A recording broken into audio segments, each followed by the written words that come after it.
I never believed in temptation, not the kind that walks, talks, and smirks at you like it already knows your secrets.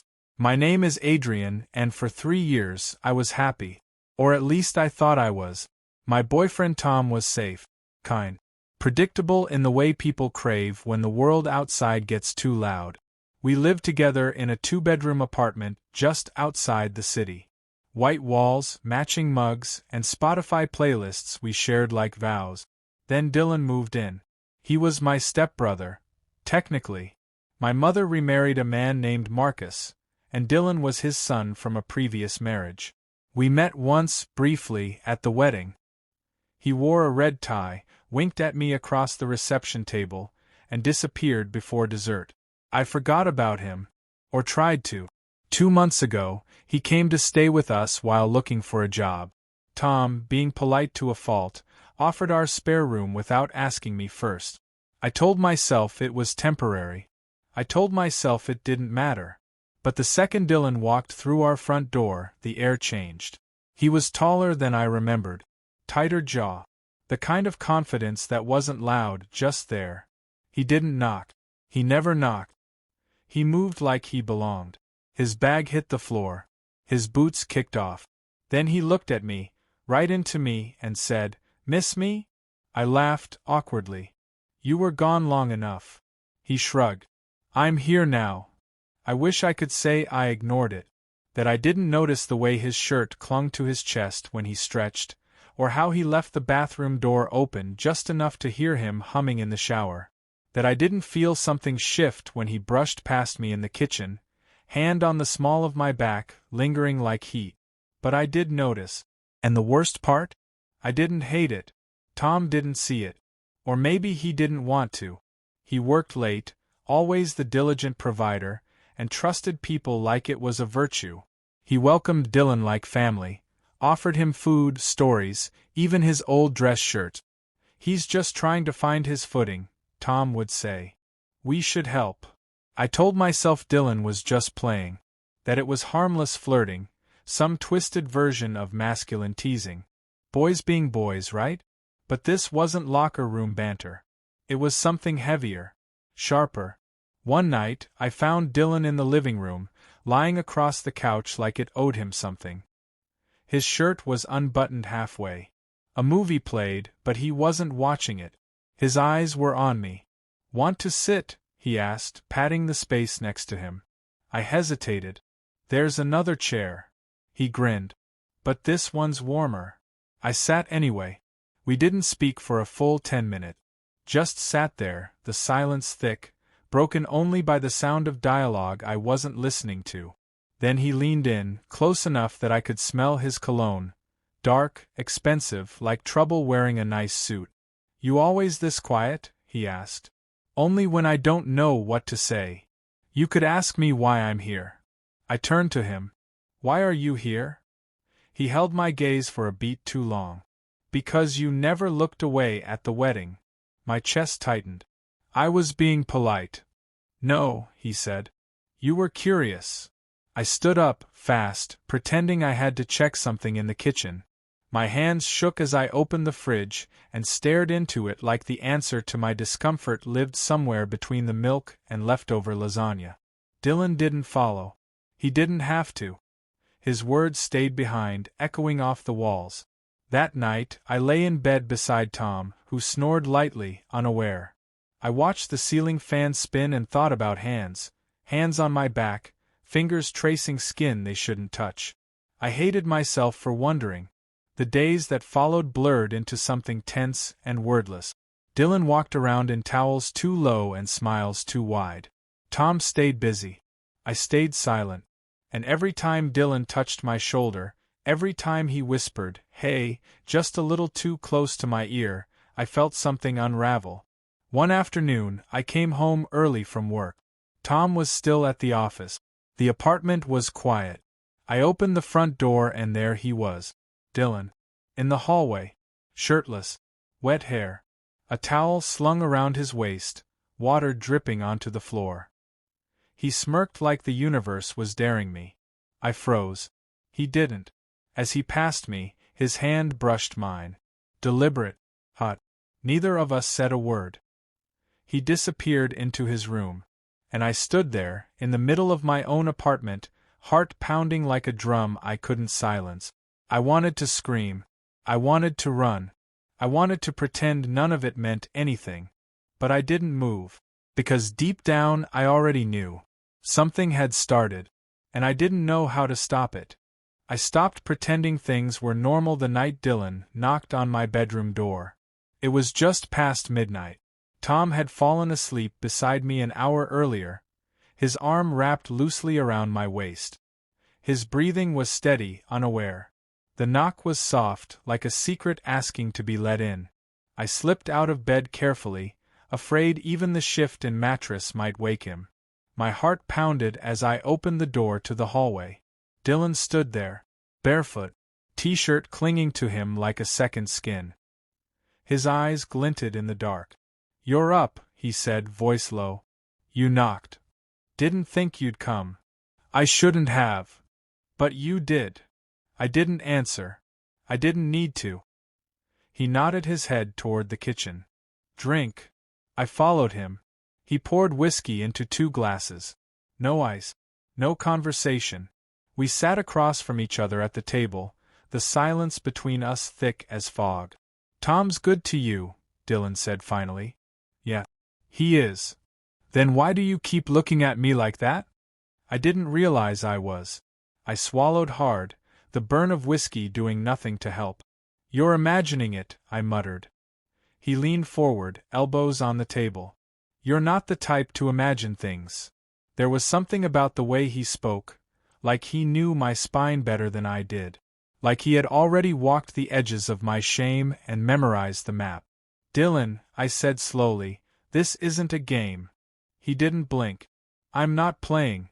That silence again. Heavy. Wanting. I stood up. "I should go back to bed."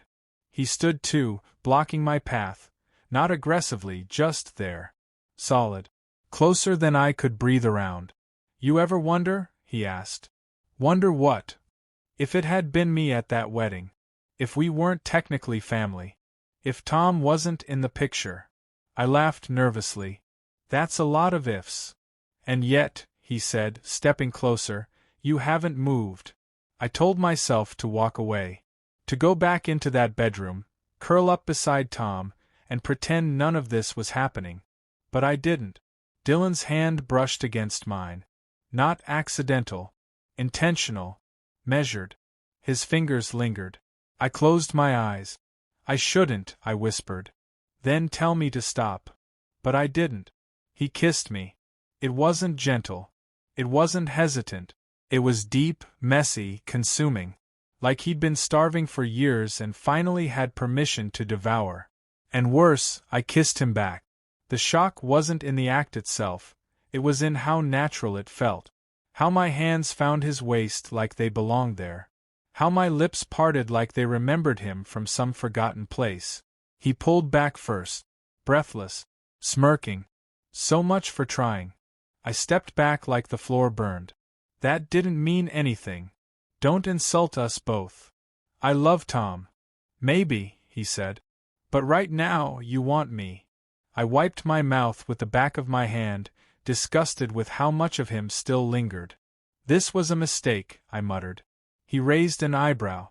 Funny thing about mistakes, they usually come back for seconds. I turned and walked away before I could prove him right. Back in bed, Tom hadn't moved. I slid under the covers, heart hammering, lips still tingling from something I should have denied. I stared at the ceiling and hated the silence. It didn't accuse. It didn't console. It just waited, for what I'd do next. The next morning, I avoided them both. Tom kissed my cheek before leaving for work. You okay? I nodded too quickly. Just didn't sleep well. Maybe we should take a weekend trip. Just us. Reconnect. Yeah, I said, voice cracking. That sounds nice. Dylan was still in the hallway as Tom shut the door behind him. Shirtless. Always shirtless. He walked past me, casually. Smug. I didn't say a word. But in my head, the confession was already forming. I tried a lot. I really did. But Dylan kissed me. And I didn't stop him. Guilt doesn't scream. It whispers, soft, relentless, always there. The morning after the kiss, I stared at myself in the bathroom mirror like I was waiting for something to crack. My reflection didn't look different, but I knew better. Something beneath the skin had shifted. Something was bleeding and no one else could see it. Tom hummed in the kitchen. He was making breakfast. Eggs, toast, coffee like he always did on Sundays. Like nothing had changed. "Sleep okay?" he asked when I walked in. "Yeah," I lied. He handed me a mug. Our fingers brushed and I flinched. He didn't notice. Across the room, Dylan leaned against the counter, shirt half-buttoned, sipping from Tom's favorite mug. "Of course. Morning, sunshine," he said to me, like we hadn't crossed a line that could never be uncrossed. I didn't answer. Tom chuckled. "You two need coffee before functioning, huh?" Neither of us responded. Dylan's eyes locked with mine for a second too long. There was no apology in them. No guilt. Just that same spark, like he was still playing a game only I knew the rules to. Later that day, Tom suggested we go to the movies. Just the two of us. "It's been a while," he said, eyes soft. "I miss you." I nodded because it was easier than speaking. At the theater, he reached for my hand in the dark. I held it, but my fingers felt cold. His smile during the previews, the way he nudged me during a joke, the way he looked at me like I was still the man he trusted, I almost told him right there. Almost. But I didn't. Because telling the truth would destroy him. And I wasn't ready to watch that happen. That night, I found Dylan in the living room again. He was sprawled on the couch like he owned the space, legs wide, phone in hand. "You're quiet," he said without looking up. "You kissed me." He set his phone down. "You kissed me back." "That's not the same." He tilted his head. "Then why haven't you told him?" I swallowed. "Because I love him." "Then stop looking at me like that." "Like what?" "Like you still want more." I stepped back, heart pounding. "You don't get to do that." He stood slowly. "Do what?" "Make you honest with yourself." "You think this is a joke? You think I haven't been tearing myself apart since it happened?" "No," he said.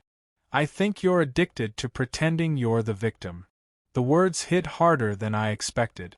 I turned and walked away again. It was becoming a habit, but the guilt followed me like a shadow I couldn't shake. The next week was a performance. I played the role of good boyfriend with robotic precision.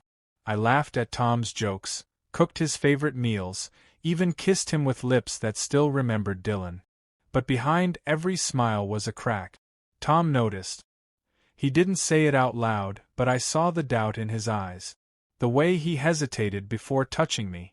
The way he stared at his phone when he thought I wasn't looking. One night, we sat on the couch in silence. No TV. No music. Just the hum of the refrigerator and the space between us. He finally said, "Are we okay?" I nodded too fast. "Of course." He exhaled like he didn't believe me. "You feel far away." "I'm just tired." He looked down at his hands. "Is there someone else?" The question shattered the room. I froze. He looked up. "Waiting." I could have denied it. I almost did. The word no sat on my tongue, trembling. But before I could speak, Dylan walked into the room, shirtless, again, and Tom's attention shifted. "Hey," Dylan said casually. Tom smiled weakly. "Hey, man."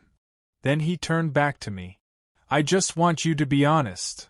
I couldn't meet his eyes. "There's no one else." "Lie." He nodded. "Okay." And that was worse than screaming. Worse than a fight. He believed me. Or wanted to. That night I didn't sleep. Every time I closed my eyes, I saw Dylan. His hands. His mouth. His smirk. But I also saw Tom. The way he looked at me like I was home. The way he trusted me with no armor. And I hated myself for not choosing him in that moment when it mattered most. In the morning, Tom packed a weekend bag. "Work trip," he said. "Just a couple days." I knew it wasn't for work. He needed space. He needed distance from whatever I wasn't saying. I kissed him goodbye like I meant it. He lingered. We'll be okay, right? I forced a smile. Yeah.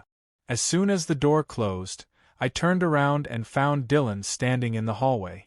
You sent him away, he said. No, I snapped. You did. He walked toward me. You going to kiss me again? I shook my head. Then stop looking at me like that, he said. And then he was gone, leaving me standing there, alone, dishonest, and completely undone.